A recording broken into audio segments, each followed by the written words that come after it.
15년간 보안 전문가로 일하며 자신만만했던 루이스 페르난데스. 그런데 한 회의에서 받은 모욕적인 질문이 그의 인생을 완전히 바꿔놓았습니다. 작고 약한 나라라고 모든 사람이 알고 있던 그 나라가 사실은 세계를 뒤흔들 비밀을 숨기고 있었던 것입니다. 과연 무엇이 그를 산 깊은 수도원까지 찾아가게 만들었을까요? 그리고 그곳에서 만난 신비한 여성이 공개한 충격적인 진실은 무엇이었을까요? 한국처럼 작은 나라도 강대국들을 놀라게 할 수 있다는 것을 증명한 이 실화. 전 세계가 깜짝 놀란 그 순간과 모든 것을 바꾼 30분간의 발표. 한국이 숨긴 핵 잠수함.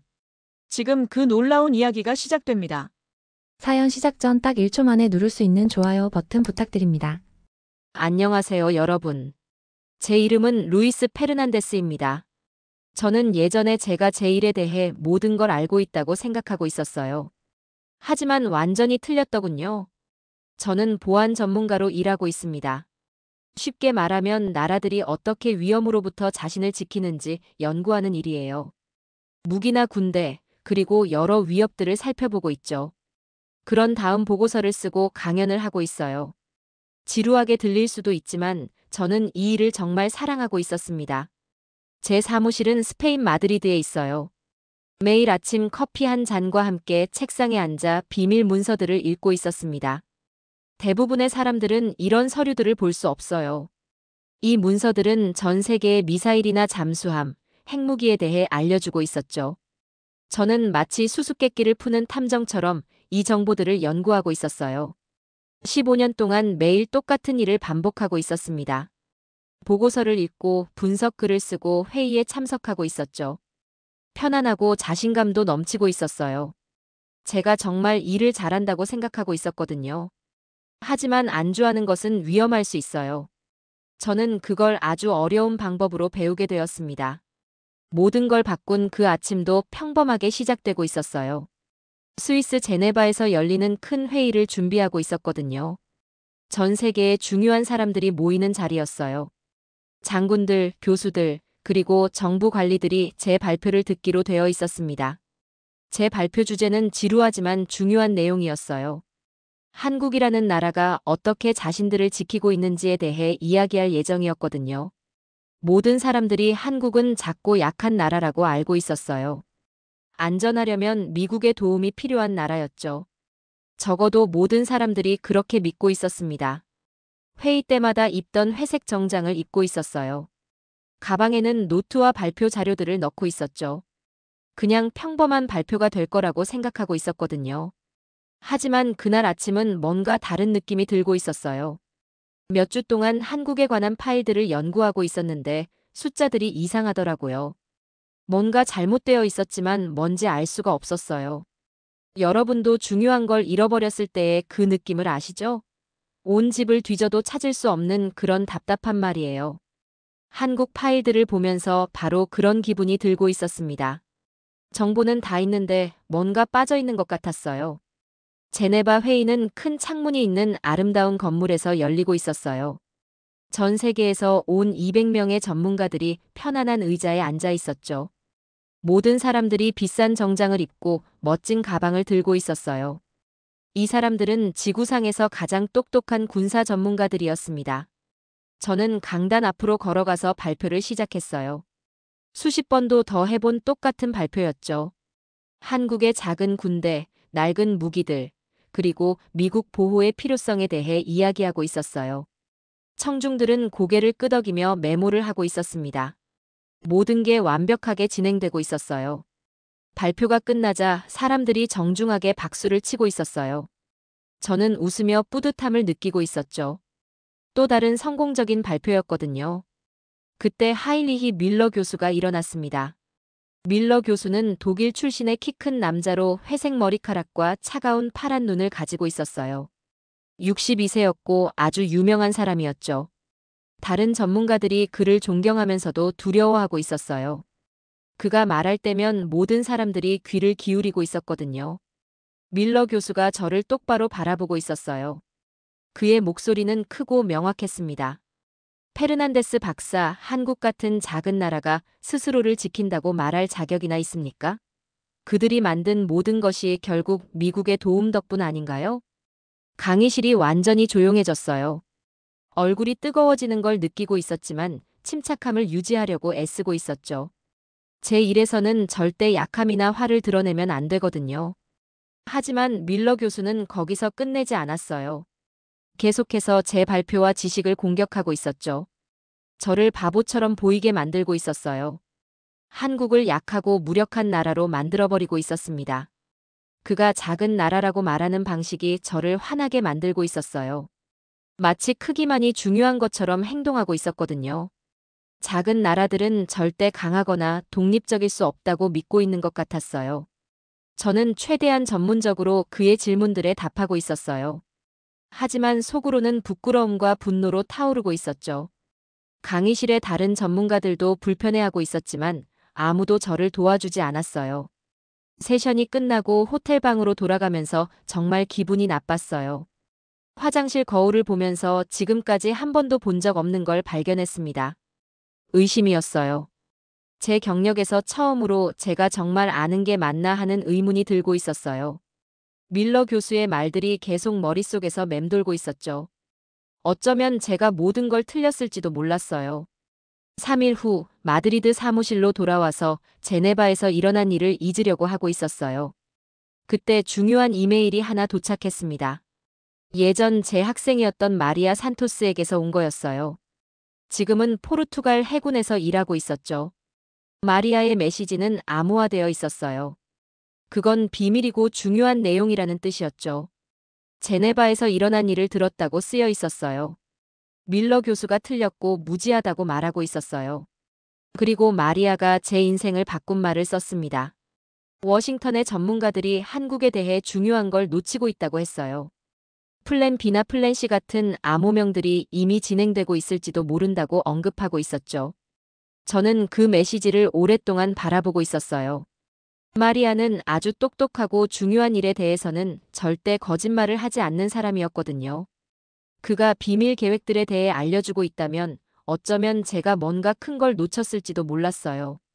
그날 밤 한국 파일들을 다시 펼쳐놓고 있었어요. 하지만 이번에는 약점을 찾고 있는 게 아니었어요. 비밀을 찾고 있었거든요. 식탁 위에 서류들을 펼쳐놓고 있었어요. 여러 대의 컴퓨터를 켜놓고 밤새 일하고 있었죠. 마리아 말이 맞다면 제가 알고 있다고 생각했던 모든 게 틀린 거였어요. 새벽 3시에 첫 번째 단서를 찾았습니다. 5년 전의 운송 기록이었어요. 크고 이상한 장비들이 한국의 비밀시설로 배송되고 있었던 거였죠. 서류에는 전력 생산용이라고 되어 있었지만 크기와 모양이 일반적인 발전소용과는 전혀 달랐어요. 그리고 더 많은 단서들을 찾기 시작했어요. 민간용으로는 너무 고급인 우라늄 처리에 관한 정보들이 있었죠. 한국 해군과 맞지 않는 잠수함 건조 기록들도 발견했어요. 해가 뜰 무렵, 저는 완전히 다른 그림을 그리는 퍼즐 조각들을 보고 있었습니다. 어쩌면 한국은 약하고 무력한 나라가 아닐지도 몰랐어요. 아무도 모르는 비밀들을 가지고 있을지도 몰랐죠. 2주 동안 제가 상상하고 있는 거라고 스스로를 설득하려고 했어요. 너무 무서운 생각이었거든요. 제가 맞다면 전 세계가 잘못된 정보를 바탕으로 결정을 내리고 있는 거였어요. 정보기관에서 일했던 친구 카를로스에게 전화를 걸었어요. 조심스럽게 질문을 하나 해봤죠. 모든 사람들이 무력하다고 생각하는 나라가 사실은 강력한 무기를 가지고 있다면 어떻게 될까? 카를로스가 저를 비웃고 있었어요. 루이스, 너무 열심히 일하는 거 아니야? 작은 나라들이 비밀 무기를 만들 수는 없어. 너무 비싸고 복잡하거든. 누군가는 눈치챌 거야. 하지만 그게 바로 제가 두려워하고 있던 일이었어요. 누군가가 눈치챘다는 거였죠. 그리고 그 누군가가 바로 저였어요. 마드리드의 빈 거리를 걸으며 잠 못 이루는 밤들을 보내고 있었어요. 3가지 선택이 있었어요. 제가 찾은 걸 상사들에게 보고하고 그들이 처리하게 하는 것. 모든 걸 잊고 편안한 삶으로 돌아가는 것. 아니면 더 깊이 파고들어 진실을 찾는 것이었어요. 위험할지도 모르지만요. 가능한 진실의 무게가 가슴 위에 무거운 돌처럼 느껴지고 있었어요. 전문가들이 믿고 있던 모든 걸 뒤흔드는 증거들에 둘러싸인 아파트에서 그 어느 때보다 외롭다고 느끼고 있었습니다. 모험으로의 부름은 극적인 한순간이 아니었어요. 제가 의심하고 있는 걸 모른 척할 수 없다는 천천한 깨달음이었죠. 문제는 제가 진실을 찾을 것인가가 아니었어요. 제가 찾게 될 것을 감당할 용기가 있는가였습니다. 탁자 위에 흩어져 있는 파일들을 바라보며 제 인생을 영원히 바꿀 결정을 내렸어요. 한국이 정말 무엇을 숨기고 있는지 알아낼 거였어요. 진실이 아무리 위험할지라도 말이에요. 소피아 로시 제독을 찾는 일은 정말 유령을 찾는 것과 같았어요. 5년 전에 세상에서 완전히 사라져버렸거든요. 어디로 갔는지 아무도 몰랐어요. 하지만 저는 꼭 그녀를 찾아야 했어요. 제가 궁금해하고 있던 모든 질문의 답을 그녀가 가지고 있었거든요. 마리아가 메시지를 보낸 후 3주 동안 저는 로시 제독의 흔적을 쫓고 있었어요. 오래된 문서들과 선박 기록들에서 그녀의 이름을 찾고 있었죠. 몇 년 전 군사 서류에 적혀 있는 그녀의 서명도 보고 있었어요. 하지만 진짜 소피아 로시는 완전히 사라져버린 상태였어요. 정보기관에서 일하는 옛 친구들에게 전화를 걸기 시작했어요. 왜 알아야 하는지는 말하지 않으면서 조심스럽게 질문을 던지고 있었죠. 마침내 이탈리아 정보부에 있는 한 연락처가 제가 필요로 하던 것을 주었어요. 주소는 아니었어요. 북부 이탈리아 산속의 등산로로 이어지는 숫자들이었죠. 밀라노에서 렌터카를 빌려서 6시간을 운전했어요. 도로가 뱀처럼 산 위로 구불구불 올라가고 있었어요. 높이 올라갈수록 공기가 점점 차가워지고 있었죠. 고급 호텔들이 작은 마을이 되었다가 농장이 되었다가 마지막엔 울창한 숲만 남았어요. 휴대폰이 터지지 않기 시작했어요. GPS도 신호를 찾을 수 없었어요. 나침반과 종이 지도만 가지고 길을 찾아야 했어요. 마드리드에 있는 편안한 사무실이 정말 멀게 느껴지고 있었어요. 도로 끝에 차를 세우고 걷기 시작했어요. 3시간 동안 가파른 산길을 올라가고 있었어요. 정장 구두로는 등산하기가 너무 힘들었어요. 발이 아프고 있었지만 계속 걸었어요. 이게 정말 중요한 일이라는 걸 알고 있었거든요. 수도원이 아침 안개 사이로 나타났어요. 마치 동화 속 장면 같았어요. 오래된 돌담이 숲 바닥에서 솟아오르고 있었어요. 대나무 숲이 건물들을 둘러싸고 있었고 맑은 시냇물이 그 사이사이로 흘러가고 있었어요. 모든 게 평화롭고 조용했어요. 나무 문으로 걸어가는데 가슴이 두근거리고 있었어요. 긴장되면서도 기대되고 있었거든요. 문 옆에 한 여성이 서 있었는데 그녀를 보자마자 숨이 멎을 뻔했어요. 소피아 로시 제독은 딱 자기 모습 그대로였어요. 평화를 선택한 전사 같았어요. 키는 겨우 150cm 정도였고 나이는 68세였지만 군인처럼 곧게 서 있었어요. 하얀 머리카락을 뒤로 깔끔하게 묶고 있었어요. 검은색 재킷을 입고 있었는데 눈빛에는 중요한 결정들의 무게가 담겨 있었어요. 페르난데스 박사님, 제가 자기소개를 하기도 전에 그녀가 말했어요. 잠수함 때문에 오셨군요. 질문이 아니었어요. 이미 제가 왜 왔는지 알고 있었어요. 소피아가 아름다운 정원을 지나 계곡이 내려다 보이는 작은 돌 건물로 저를 안내했어요. 테이블에는 이미 차가 준비되어 있었어요. 제가 올 걸 알고 있었던 거예요. 아침 안개가 아래 산들의 솜구름처럼 붙어 있었어요. 몇 분 동안 조용히 앉아 있었어요.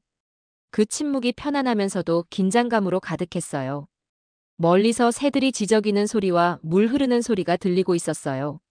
제독님, 제가 말을 시작했어요. 소피아라고 불러요. 그녀가 정정했어요. 더 이상 제독이 아니거든요. 하지만 6시간이나 산을 올라와서 잡담하려고 온 건 아니죠? 뭔가 찾으신 게 있잖아요. 서류 가방을 열어서 증거들을 돌 테이블 위에 펼쳐놓았어요. 선박 서류들, 건설 사진들, 우라늄 처리에 관한 정보들, 그리고 한국 해군의 어떤 알려진 함정과도 맞지 않는 잠수함 설계도들이었어요. 소피아가 각 문서를 꼼꼼히 살펴보고 있었어요. 얼굴에는 아무 감정도 드러내지 않고 있었지만 손을 보고 있었어요. 테이블 위에 뭔가를 두드리고 있었거든요. 짧게 3번, 길게 3번, 다시 짧게 3번. 국제조난 신호인 SOS를 모스 부호로 치고 있었어요. 이게 뭔지 아시는군요. 제가 말했어요. 찻잔을 내려놓았어요. 그 소리가 돌벽에 메아리치고 있었어요. 당신이 뭐라고 생각하는지는 알아요. 문제는 진실을 들을 준비가 되어 있느냐는 거예요. 한번 말해보세요. 소피아가 일어나서 건물 끝으로 걸어갔어요. 군 장교처럼 손을 등 뒤로 하고 서 있었어요. 말을 할 때 목소리에는 생사를 결정하는 무게가 실려 있었어요. 20년 전 제가 아직 군복을 입고 있을 때 선택의 기로에 서 있었어요. 한국이 계속 다른 나라들의 보호에 의존할 수도 있었어요. 해구산, 방위조약, 동맹국들이 자신들의 도시를 희생해서라도 우리를 구해줄 거라고 바라면서 말이에요. 아니면 세 번째 방법을 찾을 수도 있었고요. 핵무기 말씀이세요? 제가 말했어요. 아니요. 돌아서면서 처음으로 그녀의 눈에서 감정을 볼 수 있었어요. 더 좋은 뭔가요? 핵 한계선을 넘지 않으면서도 전략적 영향을 줄 수 있는 것. 모든 게 무너져도 첫 공격에서 살아남아서 억제 능력을 유지할 수 있는 것 말이에요. 다음 3시간 동안 소피아가 말해준 것들이 제가 쌓아온 모든 가정들을 무너뜨렸어요. 폐쇄되었다고 알려진 잠수함 시설들이 실제로는 폐쇄되지 않았어요. 공식 기록에는 없는 함정들을 건조하도록 바뀌어 있었어요. 우라늄 처리 프로그램도 무기를 위한 게 아니었어요. 잠수함을 몇 달 동안 물속에 있게 해주는 혁신적인 핵 엔진을 위한 거였어요. 우리는 이걸 조용한 깊은 포효 프로젝트라고 불렀어요. 소피아가 설명했어요. 그 이름만 들어도 등골이 오싹해졌어요. 잠수함 발사 탄도미사일을 장착한 핵 추진 잠수함이에요. 핵탄두는 아니에요. 그 선은 절대 넘지 않았어요. 하지만 지구상의 어떤 전략 목표든 제거할 수 있을 만큼 정확하고 강력한 재래식 탄두였어요. 절대 잊을 수 없는 사진들을 보여줬어요. 한국의 공식 함대에 있는 어떤 것보다도 2배나 큰 잠수함에 거대한 원통형 물체들이 실리고 있었어요. 함정들을 가장 깊은 핵으로 바로 발진시킬 수 있는 지하시설의 건설 사진들. 공식적으로는 존재하지 않는 임무를 위한 승무원 훈련 문서들이었어요. 천재적인 건 은폐 방법이었어요. 소피아가 계속 말했어요. 세상에는 우리가 민간 원자로와 일반 잠수함을 만들고 있는 것처럼 보였어요. 하지만 도시에 전력을 공급하는 기술이 수중 함정을 추진할 수도 있었어요. 상선을 건조하는 산업 능력이 군사 플랫폼도 건설할 수 있었고요.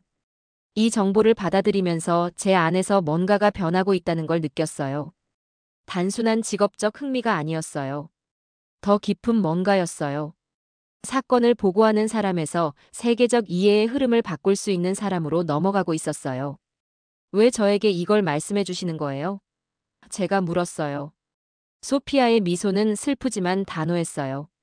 하이리히 밀러가 제네바에서 틀렸거든요. 한국은 다른 나라의 보호에 의존하는 작은 나라가 아니에요. 세상이 계속 그런 잘못된 가정으로 돌아간다면 모든 사람이 불완전한 정보를 바탕으로 결정을 내리게 되거든요. 그날 오후 산을 내려오면서 소피아가 준 복사된 문서들과 컴퓨터 드라이브로 무거워진 배낭을 메고 있는데 저는 더 이상 그 구불구불한 길을 올라왔던 그 사람이 아니라는 걸 깨달았어요. 무게가 단순히 물리적인 것만이 아니었어요. 국제관계를 바꿀 수 있는 지식의 무게였어요. 회의 발표와 외교 분석의 편안한 세계는 사라져버렸어요. 더 위험하지만 더 중요한 뭔가로 넘어가 있었어요. 편안함보다 진실이 더 중요하고 올바른 정보가 전쟁을 막을 수도 있고 시작할 수도 있는 영역으로 말이에요.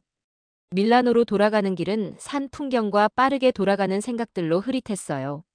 몇 킬로미터마다 차를 세우고 문서들이 가방에 있는지 확인하고 있었어요. 모든 걸 상상한 건 아닌지 확실히 하고 싶었거든요. 하지만 소피아의 명함도 진짜였고 사진들도 진짜였고 이제 제 어깨에 올려진 책임감도 무서울 정도로 진짜였어요. 그날 밤 밀라노의 한 호텔방에서 소피아의 증거들을 침대에 펼쳐놓고 제 연구와 비교하기 시작했어요. 패턴은 부정할 수 없었어요. 한국이 세계에서 가장 정교한 수중 핵 억제 전력을 가지고 있는데 아무도 그게 존재한다는 걸 모르고 있었어요. 하지만 진실을 아는 것과 세상에 증명하는 것은 완전히 다른 문제였어요. 공식적으로는 존재하지 않는 잠수함들의 위성 사진을 바라보면서 진짜 여정이 이제 시작되었다는 걸 깨달았어요. 마리아 산토스에게 전화하는 것, 마드리드와 편안한 사무실로 돌아가는 것, 표준적인 정보 보고서를 작성해서 다른 사람들이 소피아의 폭로를 어떻게 할지 결정하게 하는 것을 생각해 봤어요.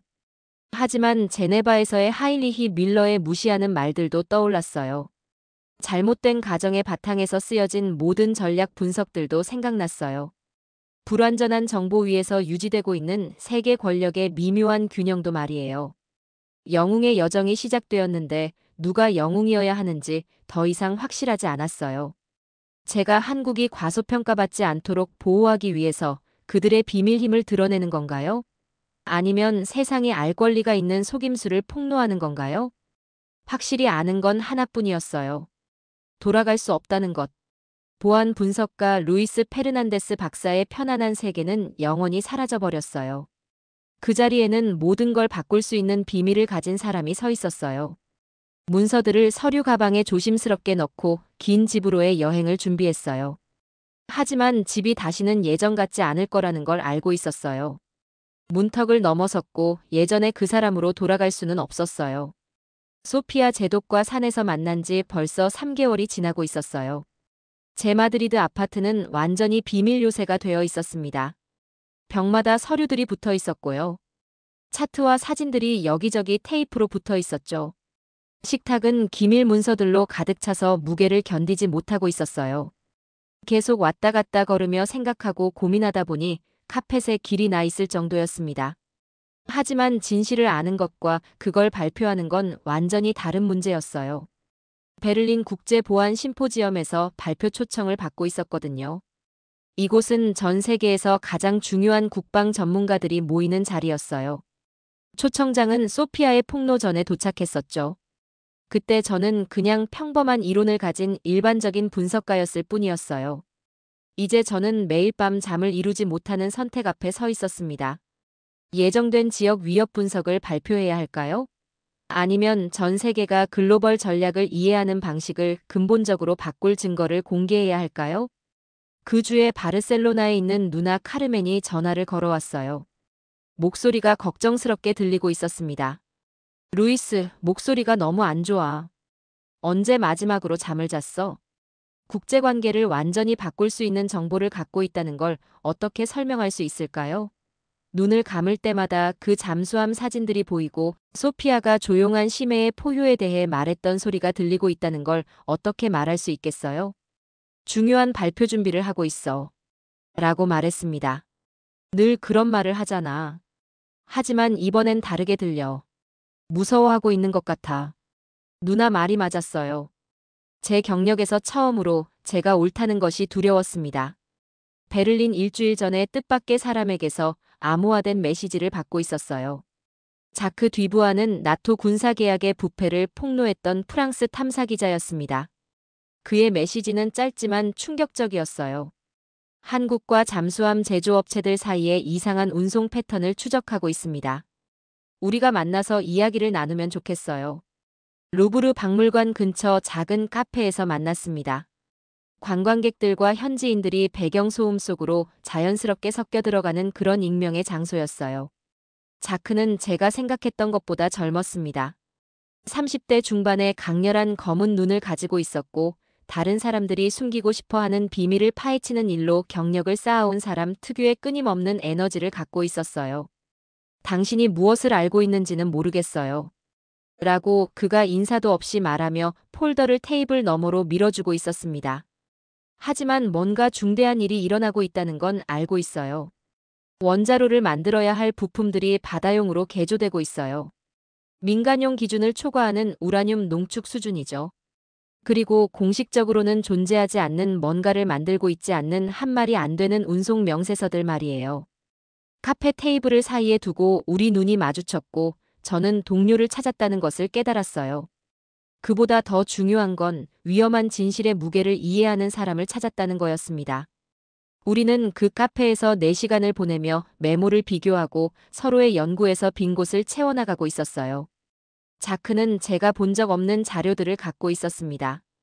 자금 이체 내역, 통신 가로채기, 핵 엔지니어들이 한국의 해양산업 컨설팅 자리를 맡았다는 인사 기록들 말이에요. 우리가 이것에 대해 옳다면 자크가 떠날 준비를 하며 말했어요. 당신의 베를린 발표는 10년간 가장 중요한 정보 공개가 될 거예요.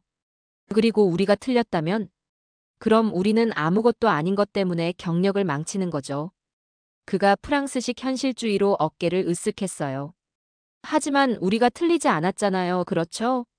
마드리드로 돌아와서 저는 원시 정보를 세계에서 가장 의심 많은 청중을 설득할 발표로 바꾸는 과제에 직면하고 있었어요.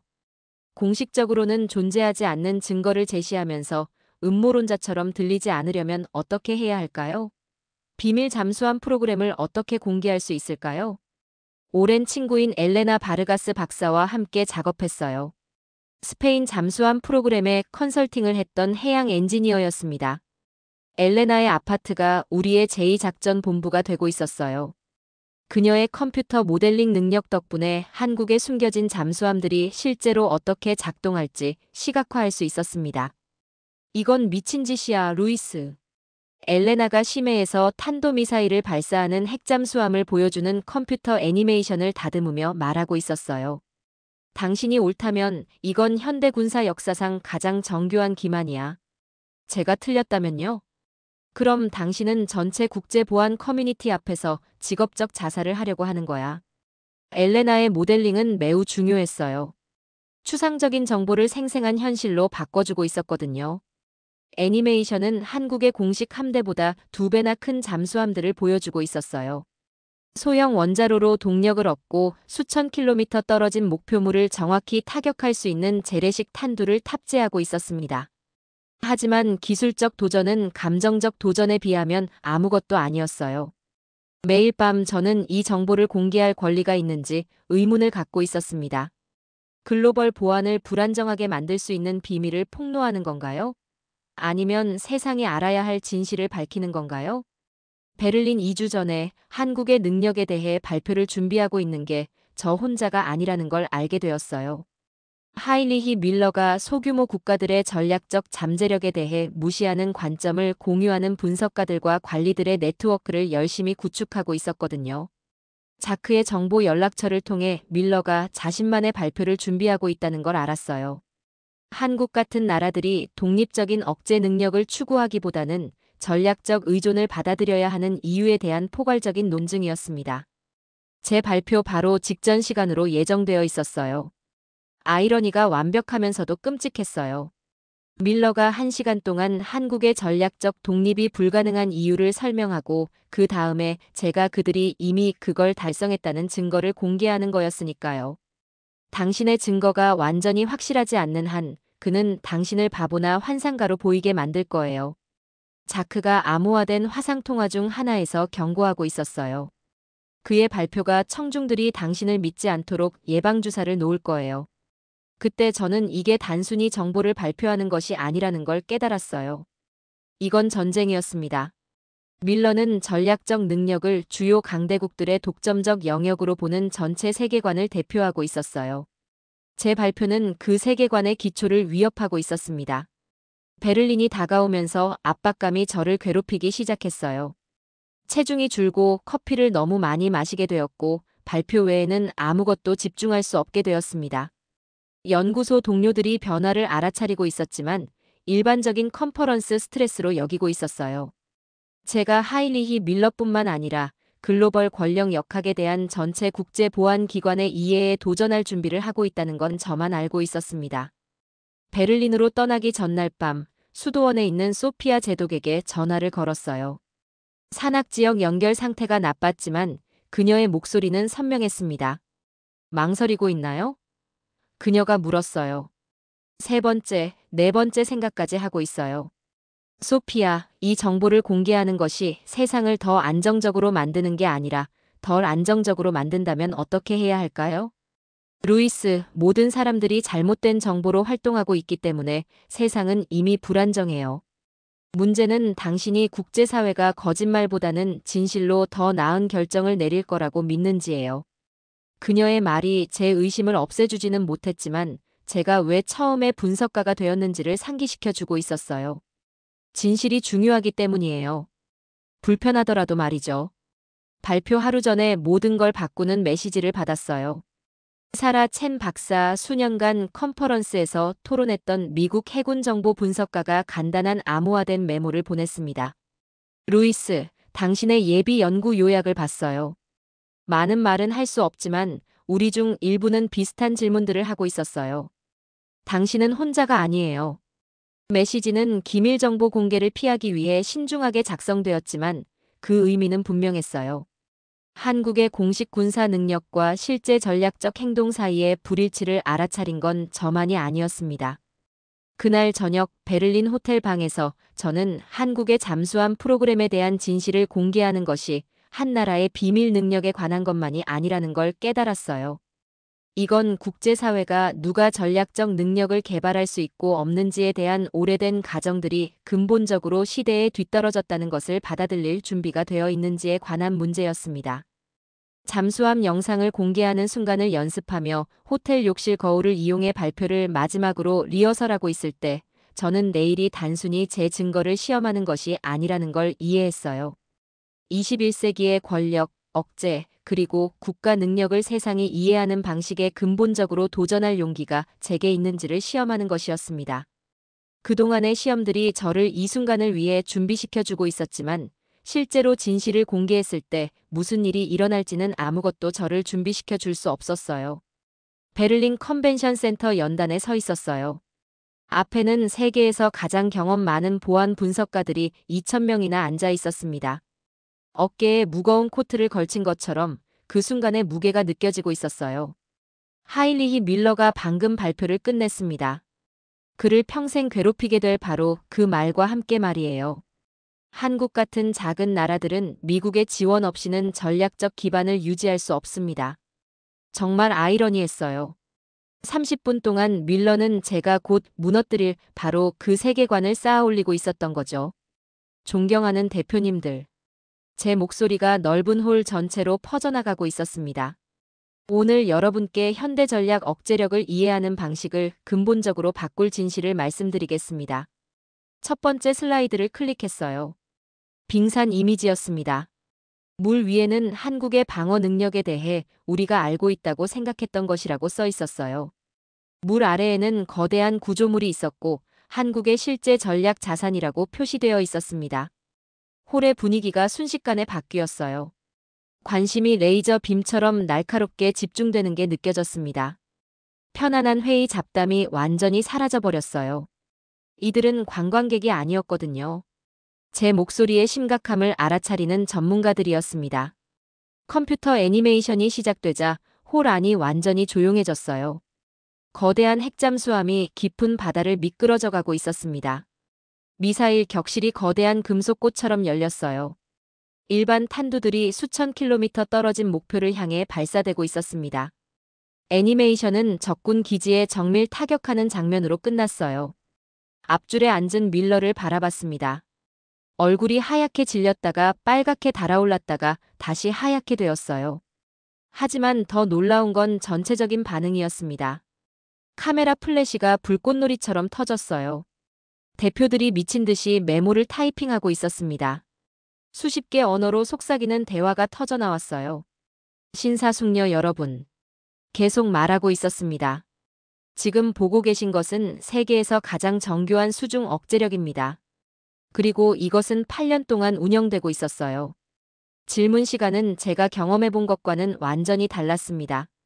보통 회의 토론은 학술적 논쟁과 외교적 언어로 정중하게 진행되는 게 일반적이에요. 하지만 이번은 달랐어요. 강당 전체에서 응급 신호처럼 손들이 쭉쭉 올라가고 있었습니다. 페르난데스 박사님, 한국이 거의 10년 동안 국제사회를 속여왔다는 주장인가요? 이런 놀라운 주장에 대해 어떤 검증을 제공하실 수 있나요? 이런 폭로가 기존 방위 조약과 전략 계산에 어떤 영향을 미칠까요? 하지만 가장 극적인 순간은 하일리히 밀러의 반응이었어요. 힘겹게 일어서서 분노와 충격으로 떨리는 목소리로 설명을 요구하고 있었습니다. 페르난데스 박사, 당신이 주장하는 것의 의미를 알고 계십니까? 지역 권력 역학에 대해 우리가 알고 있는 모든 것이 거짓이라는 얘기 아닙니까? 아니에요, 밀러 교수님. 제 안에 뭔가가 흔들리지 않는 확신으로 굳어지는 게 느껴졌어요. 제안하는 게 아닙니다. 증명하고 있는 거예요. 홀이 폭발했어요. 박수는 아니었습니다. 이런 폭로는 축하를 불러오는 종류가 아니었거든요. 자신들의 기본 가정이 산산조각 났다는 걸 깨달은 전문가들의 통제된 혼란이었어요. 언론석에서 자크 뒤부하가 제 눈을 마주치며 고개를 끄덕였습니다. 해냈어요. 진실이 밝혀진 거였습니다. 제 발표가 끝나고 6시간 만에 저는 뉴스를 보도하는 게 아니라 뉴스가 되어 있었어요. 호텔 방 전화가 계속 울려서 결국 선을 뽑아버렸습니다. 기자들이 로비에 몰려들고 있었어요. 전 세계 뉴스 채널들이 비슷한 헤드라인으로 뉴스를 시작하고 있었습니다. 숨겨진 핵 함대 공개와 작은 나라의 전략적 속임수 폭로였어요. 하지만 언론의 광풍은 잠수함만의 문제가 아니었습니다. 국제관계에 미치는 더 넓은 의미 때문이었어요. 한국이 이 정도 규모의 전략 능력을 개발하고 숨길 수 있다면 그게 정보기관, 방위조약, 그리고 세계 권력 균형에 무엇을 의미하는 걸까요? CNN이 호텔 로비에서 저를 붙잡고 인터뷰를 하고 있었어요.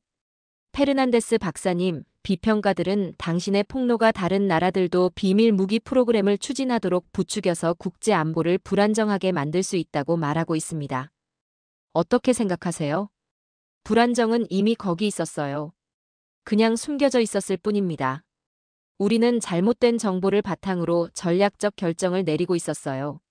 문제는 진실이 불안정한가가 아니라 현실을 바탕으로 결정을 내리는 게 나은지 착각을 바탕으로 내리는 게 나은지예요. 그날 밤 호텔 방에 혼자 있으면서 밖에서 언론의 관심이 소용돌이치고 있었는데 예상하지 못했던 감정을 경험했어요. 깊은 외로움이었습니다. 이 폭로를 위해 몇 달을 준비했지만 그 여파에 대해서는 준비가 되어 있지 않았어요. 암호화된 메시지들이 폰으로 들어왔습니다. 소피아 제독이 진실은 항상 우리 생각보다 무겁지만 거짓말보다는 가볍다고 써보냈어요. 마리아 산토스는 루이스, 당신이 세상을 바꿨어요. 다음에 올 일의 준비가 되었기를 바라요라고 메시지를 보냈습니다.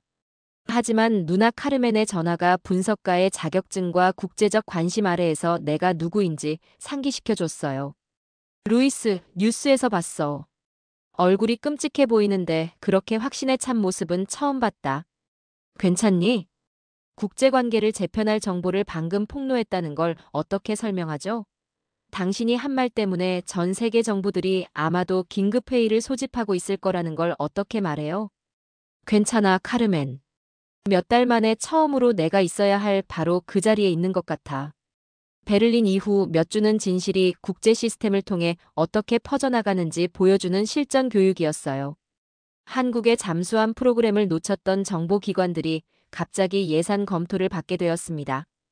방위 계약 업체들은 자신들의 위협 평가가 불완전한 정보에 기반했다는 걸 깨달았어요. 외교 공관들은 이 폭로가 전략적 관계에 어떤 영향을 미치는지 이해하려고 분주하게 움직이고 있었습니다.